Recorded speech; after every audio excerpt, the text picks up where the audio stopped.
Beshem Hashem Naseh Benatzliach, Shavua Tov. On va parler donc aujourd'hui de ce fameux Korach. J'ai intitulé le cours Korach le Tzaddik qui a mal tourné. Vous allez voir, on va expliquer un petit peu. Voilà. Comme d'habitude, j'aime bien préciser En Ani Utelavedat, c'est ma phrase que j'aime beaucoup. Si on veut avancer dans la vie, il faut avoir du date. Sinon, on fait beaucoup d'erreurs parce qu'on ne sait pas quel choix faire. Voilà. Je le dis chaque semaine, mais c'est très important pour moi. Voilà. Je vous rappelle que le Rav m'a donné la permission et m'encourage à faire ce cours Zoom et me donne sa bénédiction. Donc, je partage avec vous ce que j'ai pu apprendre dans le livre du Rav au sujet de Korach. S'il vous plaît, maintenez les micros fermés et notez si vous avez des questions pour les poser quand je vous demanderai de poser si vous avez des questions à poser. Voilà. Je vous rappelle qu'à chaque fois que je vais dire un homme ou un juif, il s'agit d'un homme ou une femme, les cours s'adressent aux hommes et aux femmes. Voilà. Ce cours est dédié pour l'élévation de l'âme de mon cher ami Yossi Ezra, Alav Shalom, qui est niftar il y a quelques semaines. Il s'appelait Yossi Yosef Masoud Ezra Ben Arav Shalom, certain Rosh Yeshiva. C'est quelqu'un de très, très, très, très bien. C'est une personne de parole qui avait un très grand cœur, très grande gentillesse, très grand derech eretz. Il était très, très sensible au derech eretz et il attendait du derech eretz des autres parce qu'il en avait beaucoup. Et il a fait beaucoup, beaucoup de bien avec les adolescents. Il savait bien leur parler. Il a eu des souffrances. Meshkin, il a perdu sa fille de 28 ans il y a un an. Et ça l'a énormément atteint, bien sûr. Et il a eu des souffrances ces dernières années. Voilà, j'espère que d'en haut, il aura du nachat de secours que je donne à sa mémoire. Pour vous préciser, c'est grâce à lui que la première bénédiction que j'ai eue du Rav, c'est grâce à lui. Voilà, lui et grâce à Rav Raphaël Pinto, son ami. Voilà. Donc, on va commencer de parler maintenant sur Korach. Le premier rachid de la paracha nous dit quelque chose d'extraordinaire. Il nous dit Yafé nidreshet bimidrash tanchuma. Cette paracha, elle est bien, bien expliquée dans le Midrash Tanchuma. Donc, il nous dit Rachid, allez voir dans le Midrash Tanchuma et vous avez de quoi comprendre un peu en profondeur, enfin, en tous les cas, ce qui s'est passé. Voilà. Donc, peut-être que certains d'entre vous connaissent ce que je vais lire maintenant sur dans le Midrash Tanchuma, mais on va le faire rapidement pour un peu situer ce qui s'est passé avec Korach. Voilà, je vais aller vite, ok? Voilà. Donc déjà, nos Chachamim nous disent Vaikar Korach. Vaikar, c'est un lachon de prendre les gens, prendre le cœur des gens et de leur expliquer doucement, gentiment ce que va faire Korach. Il va les amener vers lui contre Moshe Rabbeinu. Voilà.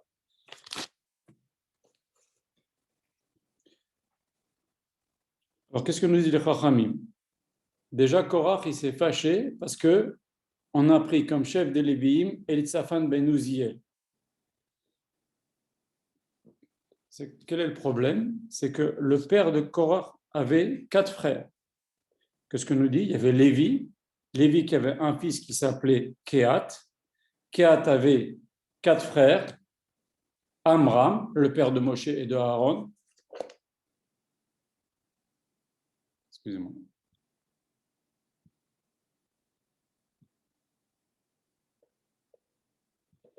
Kehat avait 4 frères. Amram, le père de Moshe et Aaron. Donc c'est normal, c'est l'aîné. C'est normal que lui, il prenne Moshe qui était Meler et Korach qui était Kohen Gadol. Aaron qui était Kohen Gadol.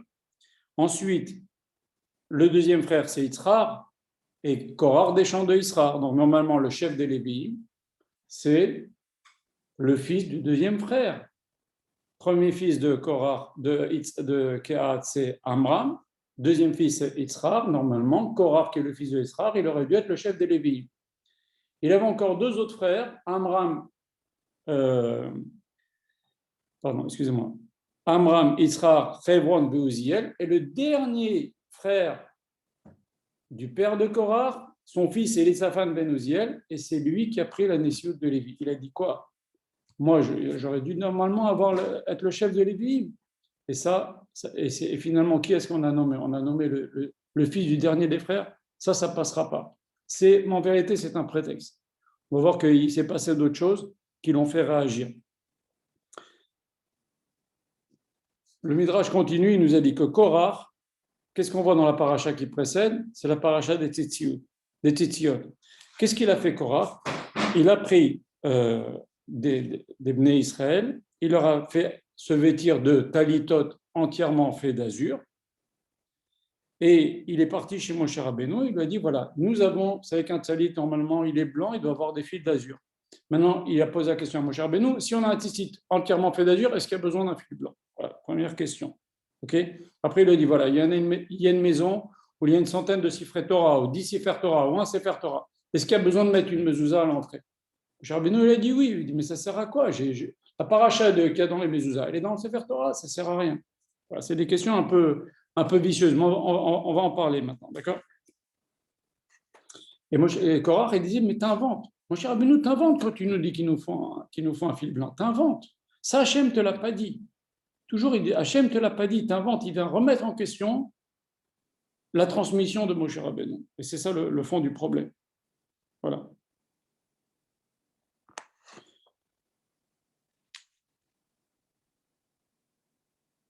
Korach était quelqu'un qui portait le Haron à Kodesh. Imaginez, il y avait très peu de juifs qui portaient dans la tribu de Lévi qui pouvaient porter le Haron à Kodesh. Le Haron à Kodesh dans lequel il y avait les Lochot Abrit. Korach faisait partie de ces gens-là, donc c'est quand même, Hachem l'a choisi. C'est quand même quelqu'un de très élevé. C'est énorme.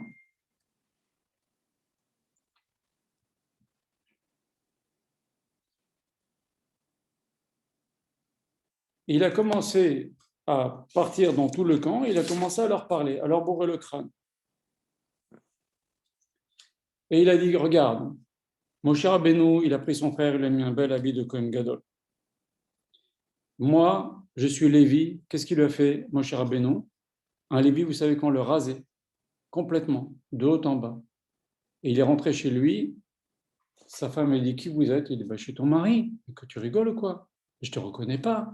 Quelle honte! Regarde Moshe, Aaron, comment ils sont bien habillés. Toi, il t'a rasé. Et Korach dit, c'est pas, il m'a pas seulement rasé, mais il m'a balancé à gauche, à droite. On a fait ce qu'on a fait le Ténoufa, on a fait ça à tous les Lévim. Sa femme, elle s'est moquée de lui. Qu'est-ce que dit Moshe Rabbeinu? Boker Yodeat Hashem et Asher Lo. Akadosh Baruch Hu, il nous dira qui va choisir. Allez, préparez tous. Vous voulez travailler au Beth Amikdash? Chez les Goïm, ils ont comme ça, plein de prêtres, etc. Nous, on a un prêtre, un Kohen Gadol, un Mishkan. Vous voulez tous servir? Allez-y, si vous voulez, mais faites attention, il y a un poison. Nadav et Abihu sont morts avec cette kétorette-là. Vous risquez tous de mourir. Faites attention, je vous passe rapidement. Hein.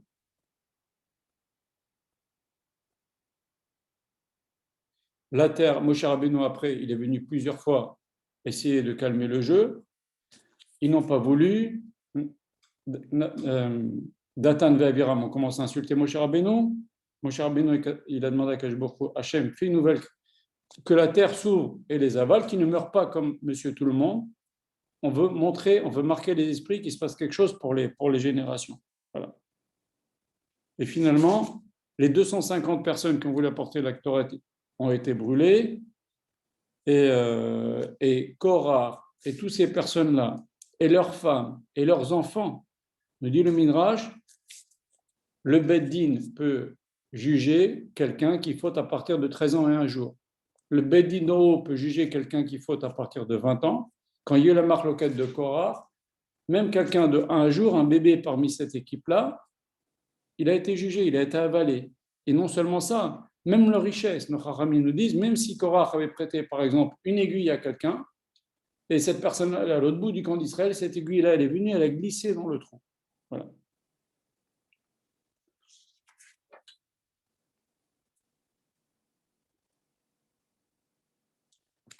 Le Midrash nous dit la chose suivante, parce que tout ce que je vous dis, on va y revenir. Hein. Korach chez Pika Chaya, Korach qui était un homme vif, Mara Leshtudze, qu'est-ce qu'il a pris de faire cette chose-là? Et là, Eno et Taato, ses yeux l'ont trompé. Rachel Shelet Gedola Omedet Yeminu, il a vu qu'une grande descendance va venir de lui. Shmuel Shejakul Keneged Moshe Aaron, comme c'est marqué, Moshe Aaron, le Kohana, Shmuel Bekor Shemo. Si on prend Moshe Aaron d'un côté, pas au niveau de la prophétie, mais au niveau de la tzidkut, Moshe Aaron d'un côté, Shmuel de l'autre côté, Akash Baruch Hu, il écoute Shmuel. Et il descend de Korach. Il a dit, moi, je vais avoir un homme pareil. C'est pas possible que je me laisse faire, je laisse faire n'importe quoi. Je vais m'opposer. Il a vu aussi 24 familles de Lévim qui vont tous prophétiser, qui vont tous avoir Ruach HaKodesh. Il a dit, moi, tous ces gens-là, ils vont descendre de moi et je vais les laisser faire. c'est pas possible, je vais me révolter. Voilà. Et je termine en vous disant, cette nuit-là, comme Moshe leur a dit, demain matin, on va régler les comptes, c'est toute la nuit. Korach, il a commencé avec des livrets, la tzanout, il a commencé à dire, et ils se sont moqués de nous, je vais vous raconter après ce qu'il a commencé à leur dire. Il a dit, voilà, il leur a par exemple cité l'exemple d'une pauvre femme, c'est pas vrai, mais il leur a dit, regardez, les inventions, chas v'shalom, de Moshe et de Aaron. Je vous raconte une histoire, il y avait une pauvre dame qui avait un champ, elle était veuve, elle a une petite fille, le Cohen est venu, il lui a dit, tu dois prélever la trouma, tu dois prélever maaser, tu dois prélever la PA, les coins des champs, tu dois prélever le leket, c'est les grains qui ne sont pas assez mûrs, tu ne peux pas les prendre. Les premiers fruits qui vont pousser, tu dois donner les bikurim. Alors elle a vu qu'elle n'arrivait pas à s'en sortir. Qu'est-ce qu'elle a fait? Elle a vendu son champ. Elle a acheté des bêtes. Le Cohen, il est venu. Le Cohen est venu. Il lui a dit, la tonte, ça va au Cohen. Dès que tu vas faire la shrita d'une bête, on prend la langue, on prend l'estomac, on prend l'épaule. Si tu as un béchor, tes bêtes donnent un animal, le premier, il faut l'apporter au Beth Amikdash. Vous vous rendez compte tout ce qu'ils ont inventé, Chaz v'Shalom, Moshe Aaron, c'est du népotisme, ils se sont mis plein de favoritisme et ils ont tout gardé. En vérité, ils ont inventé, c'est pour leur avantage tout ça. Voilà. Et toute la nuit, donc, avec des livrets Letzanot, il a commencé à ameuter le peuple. Voilà. Donc ça, c'est ce que nous dit le Midrash. Okay. Avec des questions malines, Korach, il a commencé à briser la Emouna que la Emouna de Ham Israël envers ce que Moshe Rabbeinu a reçu d'Akadosh Baruch Hu, la Torah chez Baal Pé. En vérité, il n'était pas contre la Torah chez Birtav. Il reconnaissait qu'il fallait des mezuzot, il reconnaissait qu'il fallait un talit. Mais les petits détails, il disait ça, Moshe, tu inventes. Et ça, toute la Emouna, après il va voir, il va mourir, il tombera dans un trou, il dira Moshe Med, Torah Toemet. C'est justement pour dire, au contraire, ce qu'on a reçu de Moshe Rabbeinu, c'est Emet, la Mito, c'est 100% Emet. Mais lui, il a voulu Maharer Alze, il a voulu remettre tout ça en l'air. Voilà. Et ensuite, Korach, regardez dans Sefer Dvarim ce qu'on dit. Moshe Rabbeinu, il en parle, et c'est marrant d'ailleurs, parce que dans le Sefer Dvarim, dans Parashat Ekev, qu'est-ce que dit Moshe Rabbeinu? Il parle de Datan Vaviram. Et dans Ekev Yud Aleph, si vous revoyez le Coran différé, regardez ce que dit le texte, que rappelez-vous ce qu'Hachem a fait à Datan, Vaviram, Eliav, la terre a ouvert sa bouche, elle les a avalés, Vekol Eikum Masher Beraglehem, et tout ce qui les fait tenir sur leurs jambes, Rachid dit, qu'est-ce qui fait tenir un homme sur ses jambes? C'est son argent. Donc toute leur richesse est partie, et Korach n'apparaît pas. Pourquoi Korach n'apparaît pas? Alors je vous dis rapidement, parce qu'on peut expliquer que Korach n'apparaît pas, parce que comme il y a une très grande marloquette entre Moshe et Korach, Moshe n'a pas voulu que ça ait l'air d'un règlement de compte quand il lit le Sefer Dvarim pour dire, voilà, je règle mes comptes avec Korach. La Gemara nous raconte qu'un jour, il y a un Ishmaéli qui est venu voir Rabba Babar-Khana, et lui dit, tu sais, je marchais dans le désert, et j'ai entendu une voix qui sortait d'un trou, je me suis penché, j'ai entendu une voix qui disait, Moshe Emet, Vetorato Emet, Moshe dit la vérité, sa Torah Emet. Ça, on l'a fait, comme on a dit, pour qu'il affirme bien que la Torah de Moshe Emet. Voilà. Donc ça, c'est pour poser un peu ce qui s'est passé. Voilà. Alors, je vais vous poser quelques questions. On va poser quelques questions. On va essayer d'apporter le Rav à donner réponse à ces questions-là. Je vais vous les ramener. Le Harizal dit déjà une chose. Il dit que Korach va être levé à la résurrection. Il va faire partie de la résurrection des morts. Comme il est écrit, Tzadik katamar ifrach, le tzadik, il fleurira comme le dattier. Ça fait les racheter votes, c'est les premières lettres de Korach. Alors on peut se poser la question, un homme qui a fait une telle marloquette, il y a eu des morts, il y a eu des milliers de morts. Après, les Israël, quand ils ont vu que Korach se faisait avaler et que toute son équipe se faisait avaler, les Israël ils ont commencé à dire à Moshe Rabbeinu Aaron, oui, à cause de vous, il y a des morts tout le temps. Ils ont voulu même lapider Moshe Rabbeinu. Moshe Rabbeinu Aaron, nous dit le texte, on l'a lu hier, ils se sont réfugiés dans le Al-Moed, ils voulaient le tuer. Alors comment ce Korach il va se relever après toute cette histoire? Comment est-ce possible? Deuxièmement, comment est-ce possible qu'un homme pareil ait le mérite d'avoir comme descendant Shmuel, qui valait Moshe Aaron? Donc il n'était pas n'était pas si nul que ça. Voilà. Et mieux que ça, on voit qu'Akadosh Baruch Hu, dans Parashat Vaïtranan, Moshe Rabbeinu, il y a marqué Vaïtranan, Baïtaï, Vaïtranan el Hashem Baïtaï. Moshe Rabbeinu, il va prier à Hashem, il va faire ses 515 téphilotes. Et qu'est-ce qu'il lui dit à Kadosh Baruch Hu? Il lui dit Rav Lach. La même phrase que Moshe Rabbeinu a dit à Korach. Rav Lachem ben Levi. Est-ce qu'il y a un lien? Voilà. Le Rav a aussi posé la question pourquoi fallait-il qu'il meure avalé par la terre? Pourquoi cette mort-là? Pourquoi les fils de Korach n'ont pas été avalés? Puisque dans Tehillim, on a 18 Tehillim qui ont été écrits par les fils de Korach, Livnei Korach, etc. Vous connaissez, il y a plein de Tehillim. Voilà. Rashi, nos Chachamim nous disent que Korach était piquéar. Et pourquoi on ne dit pas qu'il était Chacham? Ensuite, juste pour vous continuer de planter le décor, on dit que le Ismach Moshe, c'était un des premiers rabbis de Satmar. Il a dit qu'il se rappelait de ses Gilgoul précédents, et il a dit qu'un Gilgoul précédent, il était Navi à une époque, et le Gilgoul d'avant, il était dans le désert à l'époque de la révolte de Korach. Et il a dit la chose suivante, il a dit que tous les Talmidei Chachamim étaient dans le camp de Korach. Et tous les gens, entre guillemets, Tumimim, simples, qui n'étaient pas des super érudits, ils étaient dans le camp de Moshe. Croire que c'est une épreuve très très grande. Tous les érudits ont dit on va suivre Korach. On lui a dit et vous étiez? Il a dit moi j'étais de côté, j'observais, je n'ai pas voulu me mêler. Vous vous rendez compte? Même Narshon, le beau-frère d'Aaron, il s'est mis du côté de Korach. Et Narshon Saint Tzadik, c'est lui qui s'est jeté en premier dans la mer, etc. Le chef de la tribu de Yehuda, le premier korban qui a été apporté, c'est Narshon, dans l'inauguration des Nessim. Voilà, donc il y avait un nisayon très grand pour les Talmidei Chachamim. Parce que Korach, d'abord, il avait un langage. Il savait parler et il avait des arguments et il a su attraper, excusez-moi l'expression, mais attraper le cerveau des gens, même des Talmidei Chachamim. Donc c'était quand même quelque chose de difficile.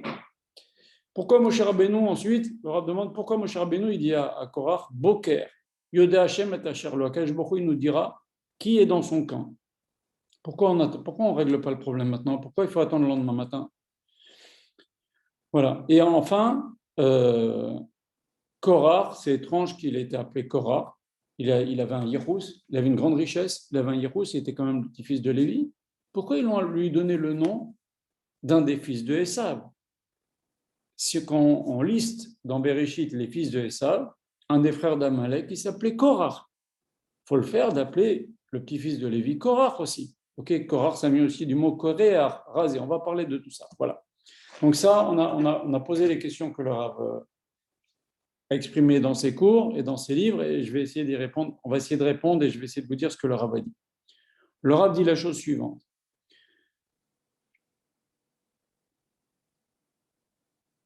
La Gemara raconte qu'il y avait un Rav qui s'appelait Rav Abidimi, auquel le père a demandé, son père lui a demandé un verre d'eau.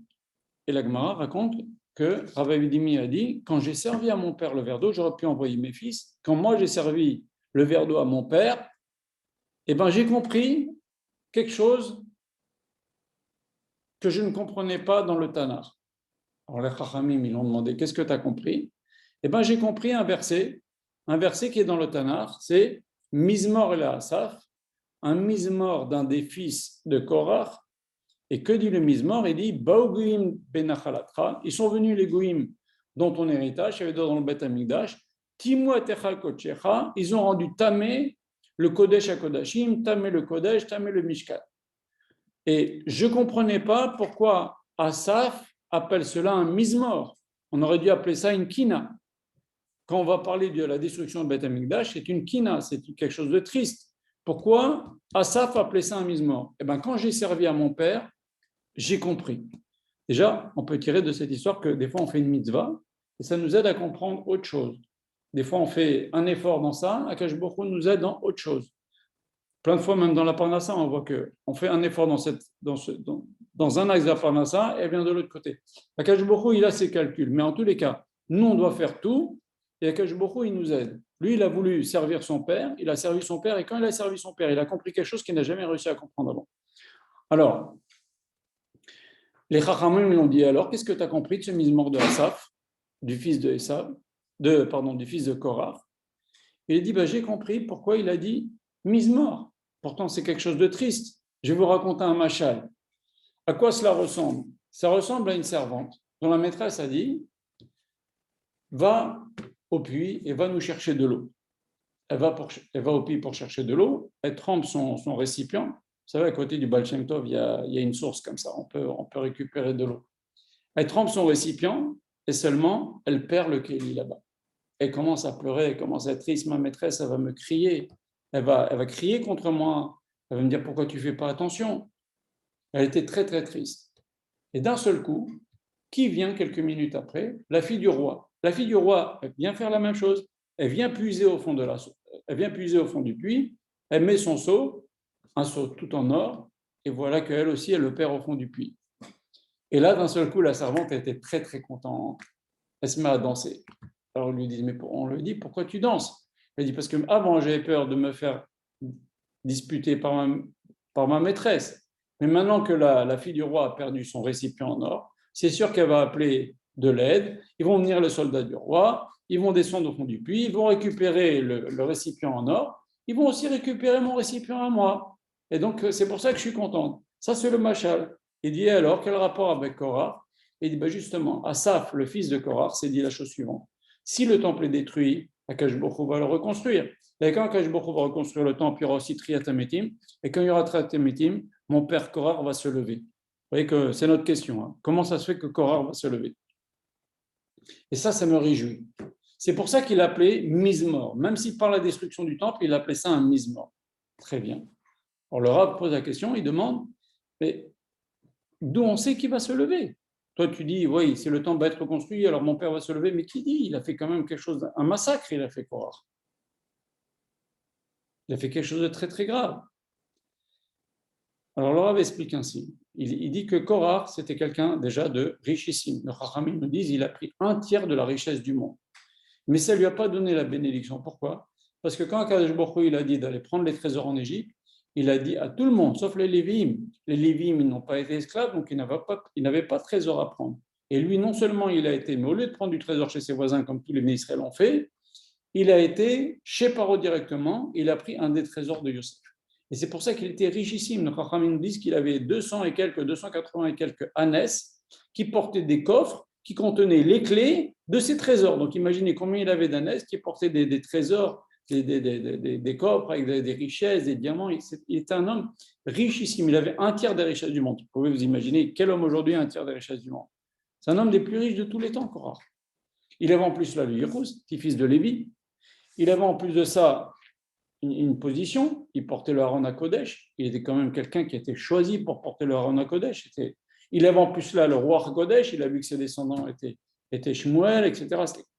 C'est quelqu'un d'incroyable, c'est un tzaddik, c'est pour ça que j'ai intitulé ce cours, le tzaddik qui a mal tourné, parce que c'est un très grand tzaddik. Il avait roi HaKodesh, il s'est trompé, on va voir. Donc, c'était quoi le fond de l'erreur de Korah? Korah, comme il avait toutes ces malheurs qu'on a dit, il avait la Torah, il avait Ruach HaKodesh, il a été choisi par Hachem pour porter le Haron, il avait la richesse, il avait le Yéhous. Il s'est dit, moi, j'ai besoin de personne dans mon service d'Hachem. Je vais pouvoir servir à Kadosh Baruch Hu, j'ai tout ce qu'il me faut pour servir à Kadosh Baruch Hu. Je n'ai pas besoin des autres nés Israël. Non seulement je n'ai pas besoin d'eux, mais je m'estime aussi intelligent que Moshe Rabbeinu, et moi, je peux diriger le peuple. Et il y croyait. Il y croyait, c'est ça le danger, on va en parler. À quoi ça ressemble? Je vous dis juste un petit machal. Si vous voulez, dans les sectes, dans les sectes, il y a le dirigeant de la secte, il manipule tout le monde, mais il sait ce qu'il fait. Il ne se croit pas vraiment que c'est un gourou qui parle avec les étoiles, enfin qu'il raconte n'importe quoi, je ne sais pas ce qu'ils racontent les gourous, mais il est intelligent, il garde les pieds sur terre, il manipule tout le monde, mais lui garde les pieds sur terre. Mais Korah, il croyait 100% qu'il était plus intelligent que Moshe Rabbeinu et que lui pouvait diriger le peuple. Et ça, c'est dangereux. À quoi ça ressemble? Le Rav a raconté une très belle histoire. Ça ressemble à l'histoire d'un roi qui dit à des décorateurs, voilà, j'ai 2 grandes pièces dans mon palais, je vous laisse 1 an pour les décorer, dans 1 an, je viens vous montrer ce que vous avez fait. Alors, il y a un qui fait vraiment une pièce, s'il la transforme vraiment comme le palais des glaces du palais de Versailles, une merveille, des peintures, du trompe-l'œil. Et quand le roi vient au bout d'1 an voir cette pièce-là, il voit des arbres, des fruits en trompe-l'œil comme ça, au point que les oiseaux ils viennent, ils commencent à picorer ils essayent de piquer les fruits qui sont dessinés sur les tableaux. Donc le roi est très, très, très content de ce que cette personne a fait. Il a fait vraiment une réussite. Il rentre dans l'autre pièce et qu'est-ce que le roi voit? Rien. Rien. Il se fâche contre le décorateur. Le décorateur dit, Majesté, c'est vrai qu'il y a un sur le mur, mais venez, je vais vous voir. Et il l'amène et lui dit, vous voyez, Majesté, il y a une table et une chaise et et une lampe. Oui, je les vois. Et bien, essayez de les attraper, Majesté. Et le roi s'approche, il essaye de les attraper. Ils étaient en hologramme, comme ça, on ne peut rien attraper. Vous voyez ce que c'est un hologramme, hein? C'est en 3D, comme ça, on essaie de les attraper, il n'y a rien. Le roi, il est impressionné par ce qu'il a fait, il a dit, mais c'est un génie celui-là. Allez, on va faire les chaïm, je vais le récompenser. Et il commence à s'asseoir, ils font les chaïm, et le décorateur, il sert à tout le monde, il prend la bouteille, il la pose sur la table, mais c'est la table, il n'y a rien, hein, c'est une table en hologramme, et la bouteille tombe, elle se casse. À quoi ça ressemble? Lui-même, il a cru. Lui-même a cru que sa table, c'était une vraie table. Alors, quand la personne qui manipule tout le monde, lui-même aussi y croit, c'est un facteur aggravant. Il était vraiment convaincu, Korah, qu'il pouvait faire la compétition et battre Moshe. Il pouvait être plus racham que Moshe. Vous savez que Korah n'avait même pas 50 ans. Donc, c'était très grave. Il s'y croyait vraiment. Voilà. Et donc, on a dit que il croyait qu'il n'avait besoin de personne pour servir à Kadosh Baruch Hu, puisqu'il avait tout. Et c'est ça son erreur. Dans Am Israël, on a tous besoin des uns des autres. Que dit la bracha? Regardez, la bracha de Boré Nefashot. Il dit Baruch ata Hashem, Elokeinu melech haolam, Boré Nefashot. Tu as créé beaucoup de créatures, et chaque créature avec son manque. Pourquoi faire? La chayot ben nefesh kol chay, pour faire vivre toutes les créatures. Si Akadosh Baruch Hu, il fait que moi j'ai besoin de carottes, et j'ai besoin d'un livre, et j'ai besoin d'un ordinateur, et j'ai besoin d'un téléphone, et ben ça va permettre aux gens qui fabriquent les livres, et des gens qui font pousser des carottes, et des gens qui fabriquent des téléphones, et des gens qui fabriquent des voitures, et des gens qui fabriquent des ordinateurs, d'avoir une parnassa. J'ai besoin d'une veille, j'ai besoin, etc. Akadosh Baruch Hu, il a fait que chacun ait besoin des autres pour vivre. Si quelqu'un a tout, et ben il ne peut pas vivre en communauté. Et donc, comme ça, on se complète, et comme ça, tout le monde peut survivre. C'est ça la bracha. Et si on peut aller un petit peu plus loin, vous savez cette histoire du goy qui est venu chez Shammai et chez Hillel et qui leur a dit « Expliquez-moi la Torah pendant que je me tiens sur un pied. » Comment est-ce possible que quelqu'un puisse être sot au point de dire « Expliquez-moi la Torah sur un pied ?» C'est comme si moi je voulais dire à quelqu'un, expliquez-moi toutes les mathématiques, toute la physique d'Einstein sur un pied. A fortiori, la Torah qui est mille fois plus profonde et plus grande et tellement plus vaste. Comment on peut poser une question pareille? Et quand il a été chez Hillel, Hillel lui a dit, eh ben, ce que tu n'aimes pas que l'on te fasse, ne le fais pas aux autres, Zeko la Torah Kula. Ça, c'est la réponse de Hillel. Il faut croire que si Hillel le dit, c'est que c'est vrai. C'est Kol la Torah Kula. Si tu fais pas aux autres ce que tu n'aimes pas qu'on te fasse, tu sauras vivre en communauté. Et alors Alors le Rav dit la chose suivante, au nom de certains Chachamim. Ils disent qu'en vérité, ce goy-là, qu'est-ce qu'il a voulu? Il a voulu se convertir, mais sans revenir en Gilgoul. Vous savez que chaque juif revient 3 fois en Gilgoul pour compléter ce qu'il n'a pas fait dans son premier Gilgoul, son deuxième Gilgoul. Lui, il a dit, moi, je veux venir sur un pied, c'est-à-dire sur un seul Gilgoul. Dis-moi ce que je dois faire pour ne pas avoir à revenir dans différents Gilgoulim. Il lui a dit, ce que tu n'aimes pas qu'on te fasse, ne le fais pas aux autres. C'est-à-dire que associe-toi à la communauté, vis en harmonie avec la communauté. Est-ce que toi, tu n'arrives pas à faire comme mitzvot? Eh bien, les autres, ils le feront pour toi. Est-ce que toi, tu fais comme mitzvot, les autres ne font pas? Eh bien, on se complétera. Vous savez que, par exemple, un Israël ne peut pas faire des mitzvot de Cohen. Un Cohen, il ne peut pas faire des mitzvot d'Israël. Moi, je suis Cohen, je ne peux pas, par exemple, m'occuper de faire le chesed aux morts, de laver les morts et de les enterrer, etc. Vous ne pouvez pas faire Berkat Kohanim. On ne peut pas faire les mitzvot d'un roi. On ne peut pas faire les mitzvot des agriculteurs parce qu'on n'est pas agriculteur, etc. En fait, quand on vit tous ensemble, c'est ça, la chayot ben nefesh kol chay, il y a une harmonie, on vit tous ensemble et on se complète l'un l'autre. Et peut-être que, eh ben, du fait qu'on vive en bonne intelligence avec tout le monde, il n'y aura peut-être pas besoin de revenir en guilde. Parce que ce que moi je ne fais pas, toi tu le fais pour moi et on se complète mutuellement. Et c'est ça ce que le goy a voulu dire. Et c'est comme ça, c'est ça la réponse de Hillel. Il lui dit, ben, toi, fais et vivez en harmonie avec tout le monde. Kol Torah Kula. Si vous vivez en bonne intelligence avec tout le monde, eh ben, tu n'auras peut-être pas besoin de revenir en Gilgul. Eh ben, tout ça, donc ça marche s'il y a de la hardoute. Okay. Or, Korach, comme on a dit tout à l'heure, lui, il avait besoin de personne. Il est complètement indépendant, Korach. Il a tout, on a dit. Il a la richesse, il a le yirus, il a le kavod, il a tout. Il a besoin de personne. Et c'est ça, il voulait se débrouiller tout seul. Et c'est ce qui est encore plus fort que Moshe Aaron. Donc, il a fait une erreur totale.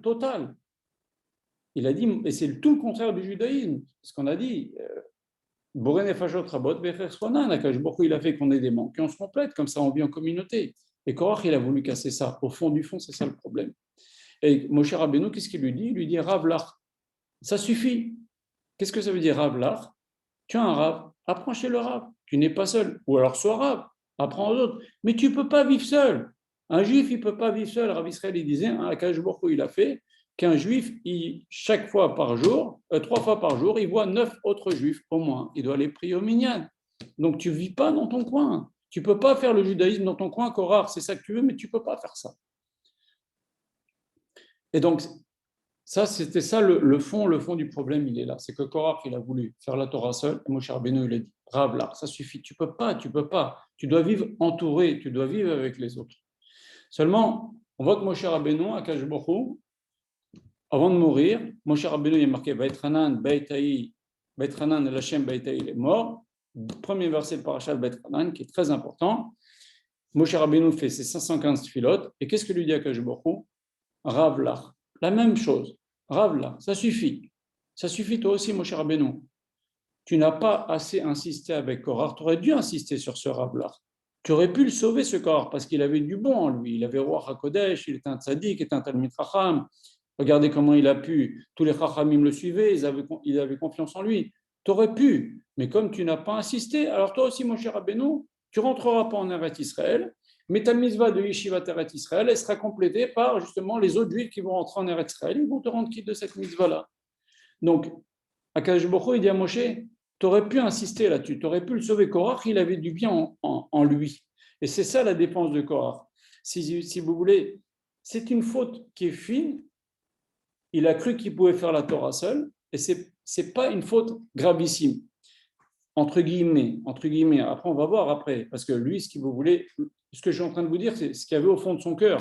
Et c'est ça qui a causé toute la catastrophe. Après, quand il a commencé à monter les Juifs contre Moshe Rabbeinu et faire une marloquette, etc., bon, après, ça a tourné, et c'est ce qu'il est en train de payer en ce moment. Il est encore pas mort, il paye Moshe Emet de Torah Emet. Nos Chachamim nous disent que tous les 30 jours, Akadosh Baruch Hu lui renouvelle son corps, parce qu'il est brûlé, en permanence, il est brûlé, Korach, nous disent nos Chachamim. Et tous les 30 jours, Akadosh Baruch Hu lui renouvelle son corps pour qu'il puisse tenir encore 30 jours de souffrance.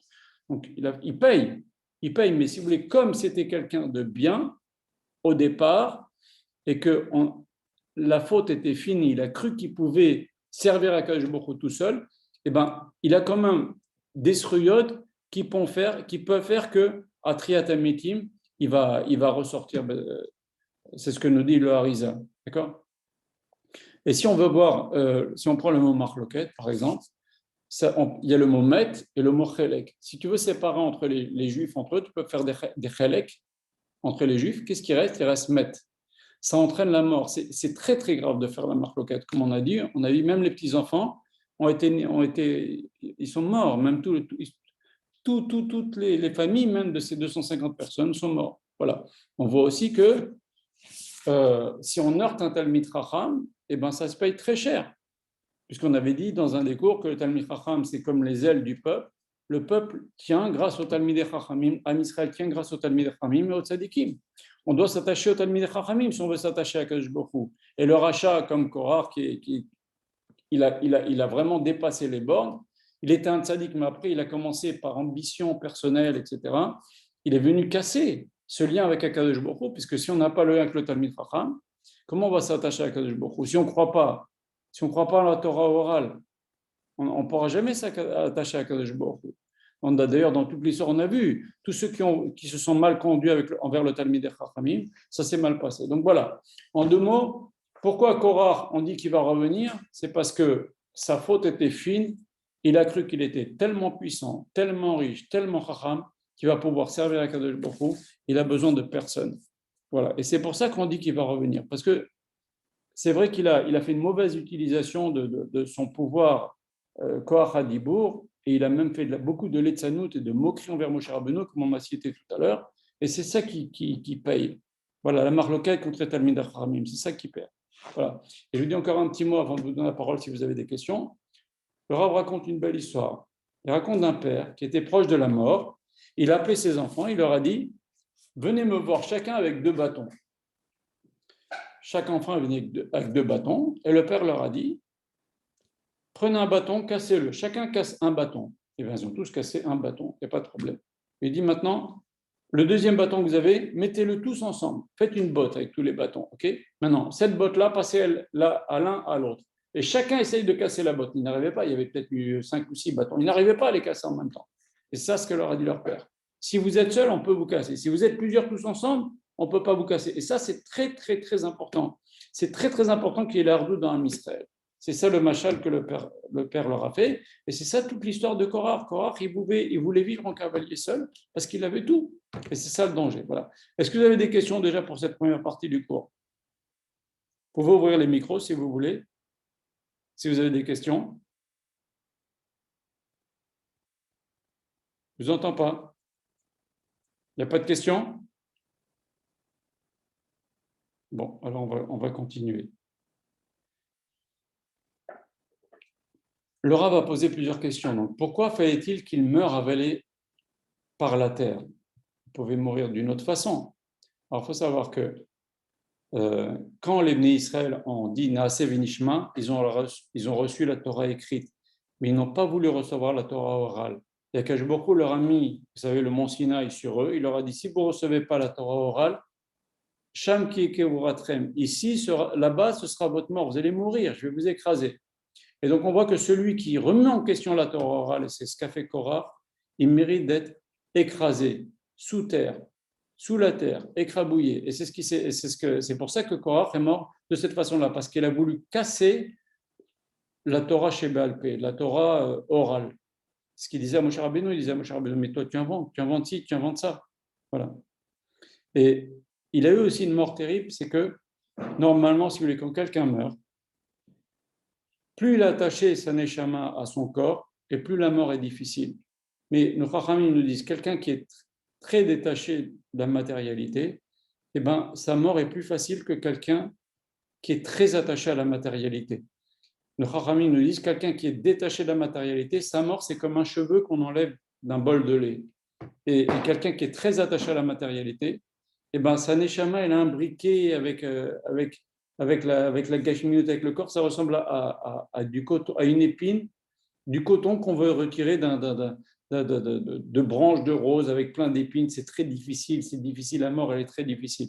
Les Chachamim nous disent, il ne faut pas croire, hein, la mort, c'est un moment des plus difficiles de la vie de l'homme. Il y a la naissance et la mort.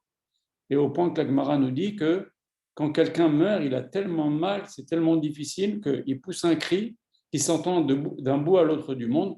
Je ne dis pas ça pour vous faire peur, je lui dis ce que dit Chazal. Il y a Kadosh Baruch Hu, il fait exprès qu'on ne l'entend pas, parce que si on l'entendait, on serait mort de peur. Nous aussi, Chaz v'shalom. Donc, n'empêche que, une fois que cette personne, si elle a eu l'intelligence de ne pas trop mélanger, de ne pas se laisser guider dans sa vie par son corps, et plutôt être lui, le cavalier, avec sa neshama, à guider sa vie, eh ben, en tous les cas, une fois qu'il meurt, eh ben, il est jugé, il paye un certain moment au Gehinam, et puis après, bon, bah, il passe au Gan Eden. Il est jugé, il a une capara, et après, c'est terminé. Or, eux, ça fait 3000 ans qu'ils souffrent, ce Korach et son équipe. Pourquoi ils n'ont pas une mort? Ben voilà, ils payent, et puis après, ils soufflent un petit peu. Eux, ils n'ont pas eu cette chance-là. Ils n'ont pas eu cette chance-là de souffler. Ça fait 3000 ans, 3300 ans qu'ils souffrent, qui sont grillés, on a dit tout à l'heure. Alors, la réponse est la suivante, c'est que la marloquette, c'est tellement grave que ça peut apporter des morts terribles. Et c'est ce qu'on voit avec Korach. Non seulement ils ont été avalés, mais ils n'ont pas eu cette chance d'avoir La kapara, leur neshama n'a jamais été libéré de leur corps jusqu'à aujourd'hui. Ils souffrent, ils souffrent, ils souffrent. Et quand ils ne peuvent plus souffrir, Akash Baruch Hu, ils leur renouvellent leur corps et ils souffrent encore. Ça, c'est la force de la marloquette. C'est extrêmement grave. Voilà. Et maintenant, alors pourquoi une mort pareille? Pourquoi des souffrances infinies? Ça fait 3300 ans qu'ils n'ont pas eu de chance d'avoir cette capara-là. Ils souffrent, ils souffrent, ils souffrent. Parce que Korah a été le premier à installer quelque chose qui dure encore aujourd'hui, c'est la marloquette contre les Talmidei Chachamim. Encore aujourd'hui, il y a toujours des gens qui vont se lever, qui vont parler sur les Talmidei Chachamim, ou des fois des Talmidei Chachamim entre eux, et ça, c'est catastrophique. Les Chachamim disent dans Pirkei Avot, c'est quoi une marloquette qui n'est pas les Shem Shamim? C'est Korach vekoladato. Normalement, on aurait dû dire Korach contre quelqu'un. On dit Korach et son équipe. Et qui est en face? On ne dit pas. Pourquoi? Parce qu'ils l'ont inventé de toutes pièces. Moshe, il ne s'est pas disputé. Rav Israël disait, moi, s'il y a une dispute, je ne serai jamais le deuxième. Dispute-toi tout seul. Si tu te disputes tout seul, ça va vite s'arrêter. Moi, je veux participer à ta dispute. Mais eux, maintenant, ils ont créé quelque chose qui existe encore. Le Rav dit que dans chaque communauté, il y a un Korach. Dans chaque synagogue, il y a un Korach. D'ailleurs, le texte nous dit, souvent les Chachamim utilisent cette expression marquée Ubne Korach lometu. Les fils de Korach ne sont pas morts. Le remède, c'est il y a toujours des fils de Korach, des gens qui veulent ressembler à Korach, qui font des histoires. Et c'est pour ça que Korach paye à ce point-là. C'est parce qu'il a créé quelque chose qui dure encore. La marloquette contre les Talmidei Chachamim, mais c'est pour ça qu'il paye. Voilà. Maintenant, les fils de Korach, on a dit qu'ils ont écrit des 18 Teilim. Pourquoi ils n'ont pas été avalés? Alors, le Midrash dit la chose suivante. Il dit qu'ils avaient ils avaient beaucoup de Yirat Shamayim. Ils étaient très embêtés parce que quand Moshe Rabbeinu est venu pour essayer de faire la paix avec Korach, ils ne savaient pas, est-ce qu'on va se lever quand Moshe rentre ou on ne se lève pas? Si Moshe rentre, on se lève, on va faire honte à notre père, parce que notre père est en bagarre avec Moshe. Et si on ne se lève pas pour honorer notre père, on va faire honte à Moshe Rabbeinu. Bon, pendant qu'ils réfléchissaient, Moshe est arrivé, et nos Chachamim nous disent qu'ils se sont levés. Ils ont honoré Moshe Rabbeinu. Et comme ils ont honoré Moshe Rabbeinu, c'est qu'il y avait quelque chose en eux qui n'était pas foncièrement mauvais. Et Rachid dit que quand ce trou-là, le trou de la terre s'est ouvert, eh ben, ils ne sont pas descendus et ils ont pu remonter. Voilà. Et c'est grâce à cette crainte de Moshe Rabbeinu. Eux, ils croyaient en Moshe Rabbeinu. Seulement, ils étaient un peu en porte-à-faux parce que leur père, c'était le leader de la guerre. Voilà. Nos Chachamim nous disent aussi, leur avait demandé en début de semaine, il dit Korach, Pikeach, Aya. On a dit dans Midrash Tanchuma. Korach était Pikeach. Et il a vu, qu'est-ce qui lui a pris de rentrer dans cette bagarre-là? Alors on a dit, parce qu'il a vu un roi HaKodesh qui va venir Shmuel, etc. Le Rav a demandé pourquoi nos textes, le Midrash, et Rashi qui rapporte le Midrash, ne dit pas Korach, c'est un Chacham. Pourquoi il n'emploie pas le mot Chacham? Tu dis non, Korach, il était Pikeach. Pikeach, c'est quelqu'un de vif, de piquant, d'intelligent, très très vif d'esprit. Pourquoi on ne dit pas Korach était Chacham? Le Rav a répondu ainsi. Il a dit Reshit Chochma Irat Hashem. Le début de la Chochma, c'est la crainte d'Hachem. S'il n'y a pas de crainte d'Hachem, il n'y a pas de Chochma. Tu ne peux pas utiliser le mot Chochma. Donc c'est pour ça que nos Chachamim, chaque expression, chaque mot que nous disent les Chachamim est très très très précis. Et s'ils ont dit Pikar et pas Chacham, c'est que tu ne peux pas l'appeler Chacham s'il n'a pas de crainte d'Hachem. C'est vrai qu'il était Talmid Chacham, c'est vrai qu'il avait Ruach HaKodesh, mais la crainte d'Hachem, ça vient aussi par la crainte du Talmid Chacham. Regardez ce que dit Rabbi Akiba. Il nous dit Rabbi Akiba, et vous savez, il y a un Rav dans la Gemara qui a expliqué tous les mots et. Vous savez qu'on a des klalim dans la Torah. On dit à chaque fois qu'on dit ar, verak, c'est pour exclure. Et, vegam, c'est pour rajouter. Et à chaque fois qu'il y avait à chaque fois qu'il y avait le mot et, vafta, et, Hashem, etc., lui, là, il savait bien expliquer. Okay. Seulement, il y a une fois où il n'arrivait pas à expliquer, c'est et Elohim tira, et Hashem tira. Un verset qui dit et Hashem tu craindras. À quoi il sert ce et Aleph tête, Aleph tav, pardon. Jusqu'à que Rabbi Akiba il vient, il dit les rabot talmidei chachamim. Tu dois craindre les talmidei chachamim. Et donc Korach, il a cassé cette chose-là. Mais les enfants de Korach qui craignaient le talmid chacham, eh ben, c'est pour ça qu'eux ont été sauvés. Mais lui qui ne craignait pas le Talmid Chacham, on ne peut pas l'appeler Chacham, parce que Reshit Chochma Yirat Hashem. Voilà.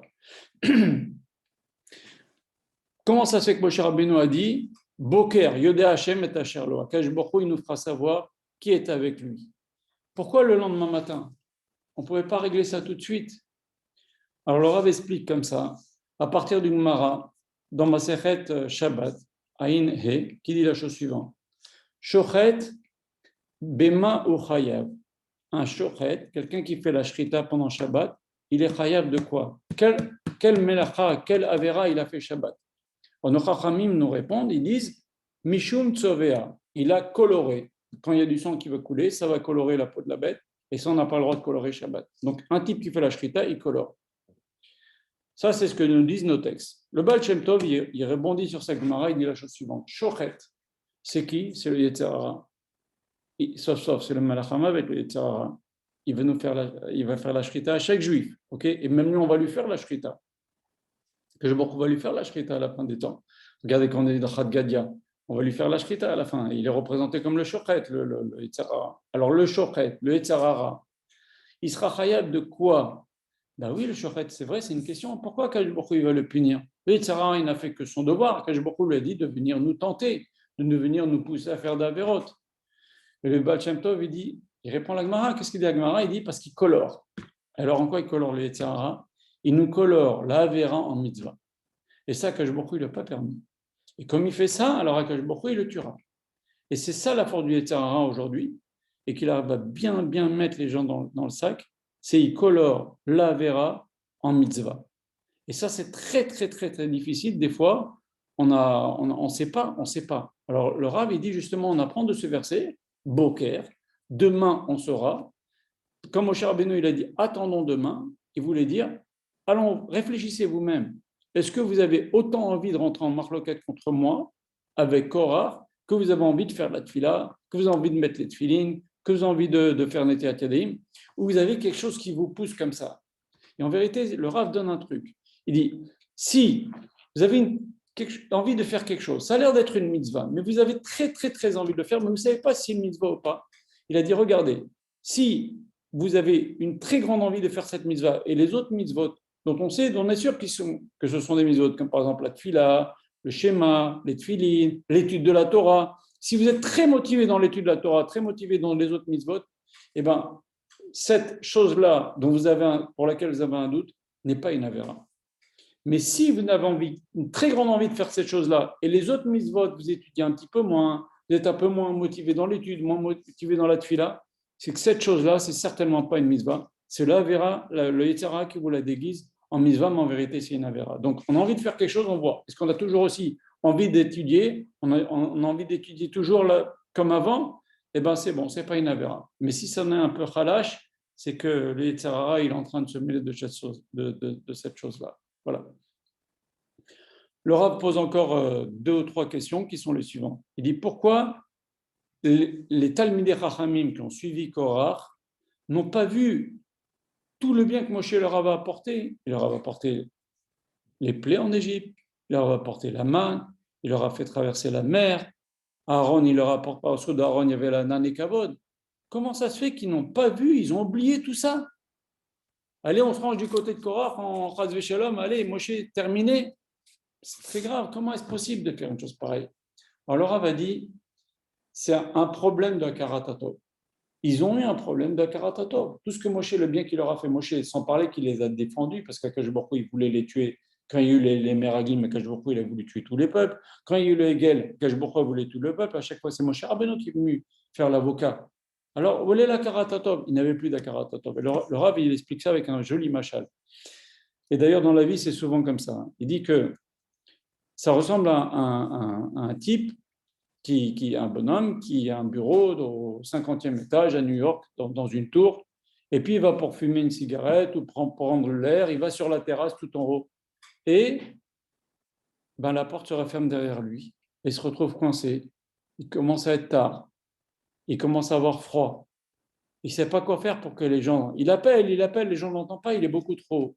Alors il réfléchit, il dit, bon, comment je vais faire pour que les gens lèvent la tête vers moi et viennent venir me sortir de là? Il commence à jeter des billets. et ils voient que le billet met très très longtemps à descendre du 5e étage, et des gens, ils voient des billets par terre, ils les prennent, et ils lèvent pas les yeux au ciel. Pour eux, c'est naturel, c'est du bon, c'est toujours bien. Pareil, quand Akash Baruch Hu, il nous donne des choses, et ben on oublie de lever nos yeux au ciel et de dire à Akash Baruch Hu, merci, c'est toi qui m'as donné. Alors qu'est-ce qu'il fait? Il voit que les billets ne suffisent pas, alors qu'est-ce qu'il fait? Il jette des gravillons. Et les gens commencent à avoir des gravillons, ils reçoivent des gravillons sur la terre, imaginez avec le poids comme ça, ils commencent à grogner, ils commencent à avoir les nerfs, mais ils ne voient pas que c'est la même personne qui a jeté les pièces. On oublie la karatatov, on oublie qu'on a reçu du bien. Pareil, souvent aussi les hommes, c'est que lorsqu'on reçoit des coups qu'on se rappelle qu'il y a Kadesh Baruch Hu, mais quand on reçoit de l'argent, quand on reçoit des brachot, on oublie. Eh bien, c'était pareil.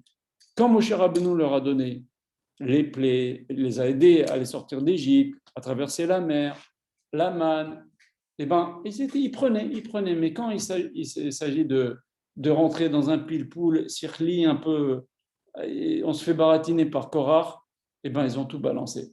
Et ça, c'est un problème. C'est un vrai problème de ne pas avoir la karatatov. Les Chachamim nous ont dit, celui qui n'a pas la karatatov, c'est pire qu'une bête sauvage. Voilà. Et conclusion, on a dit que les gens qui étaient des Talmidei Chachamim, ils ont suivi Korach, et les gens qui étaient des gens Tmimim, ils ont suivi Moshe Rabbeinu. Le Rav dit que c'est très, très, très important de ne pas rentrer dans ce piège-là aujourd'hui.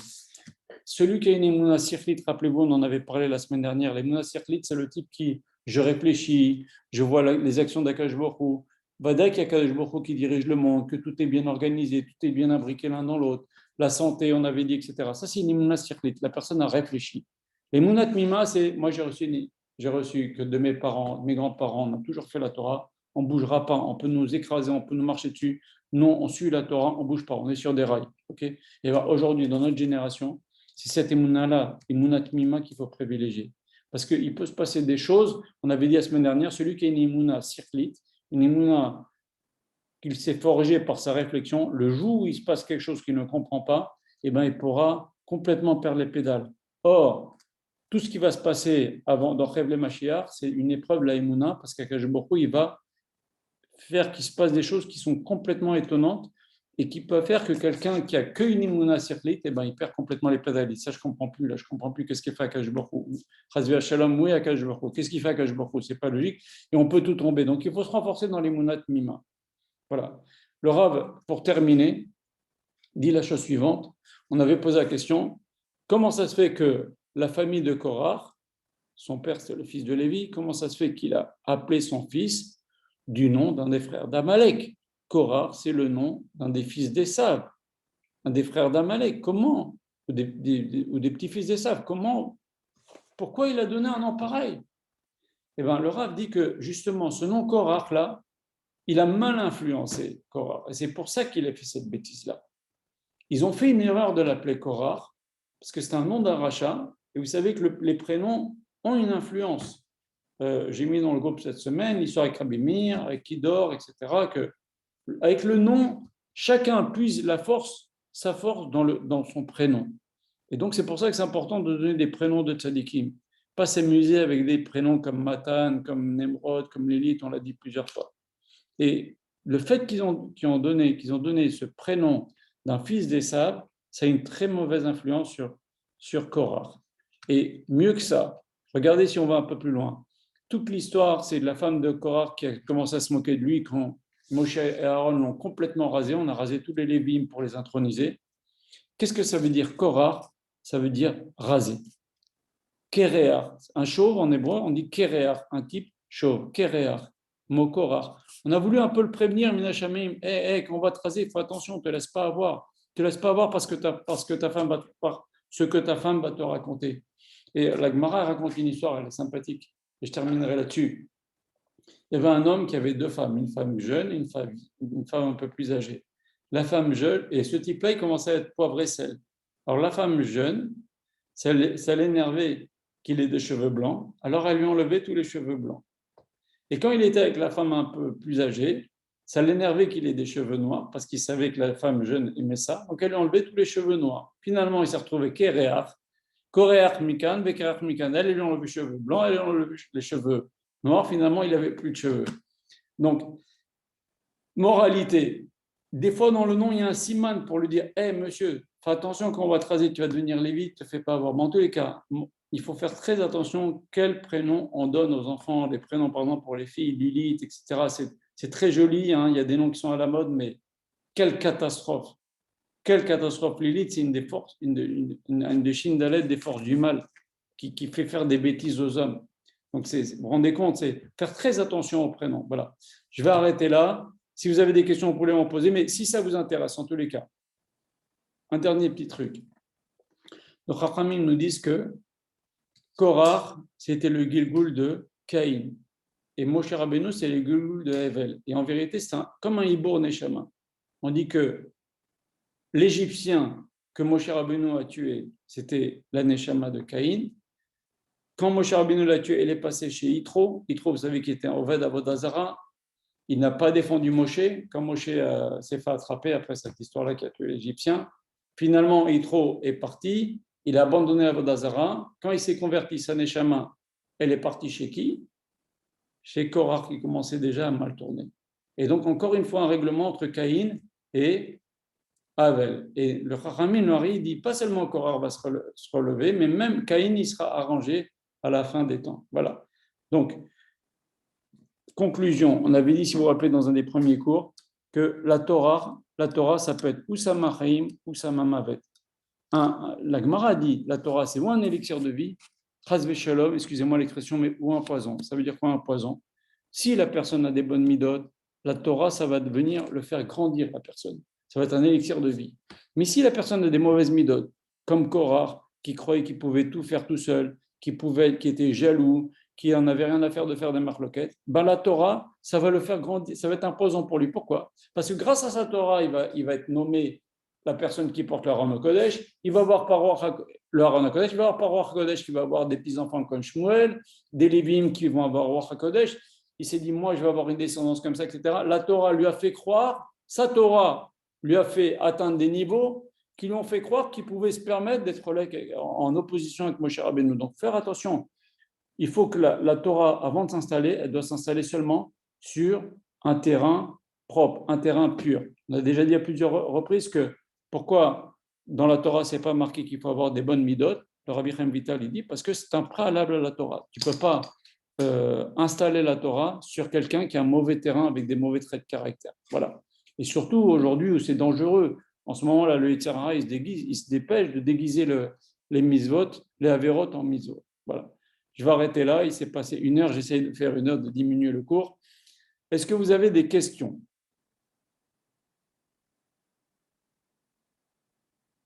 Je ne vous entends pas. Il y a des questions? Eliaou, Oui, Marc. bah écoute, j'ai pas de questions parce que j'apprends plein de choses, hein. Franchement, j'apprends vraiment, vraiment plein de choses. Donc, c'est super. Et c'est compliqué parce que tu nous apprends des choses, mais c'est vraiment compliqué. Parce que tout le monde n'est pas, tout le monde ne peut pas comprendre ces choses, quoi. Mais tu as compris aujourd'hui ce qu'on a dit ce Oui, soir? oui, mais j'ai compris parce que j'écoute tes cours, parce que je participe ce soir à un Dvar Torah. Mais si je participe pas à un Dvar Torah, je peux pas comprendre ça, moi. Ben, c'est bien. Est-ce que tu comprends ce que je veux dire? C'est bien que Le nom d'une fille, choisir le nom d'un enfant, ça peut être dramatique, comme tu l'expliques. c'est pour Pratiquer ça la qu'il y a les cours, Torah. Marc. C'est pour ça qu'il y a les Oui, cours. Comme ça, on apprend de ce que leur oui, mais pratiquer la Torah.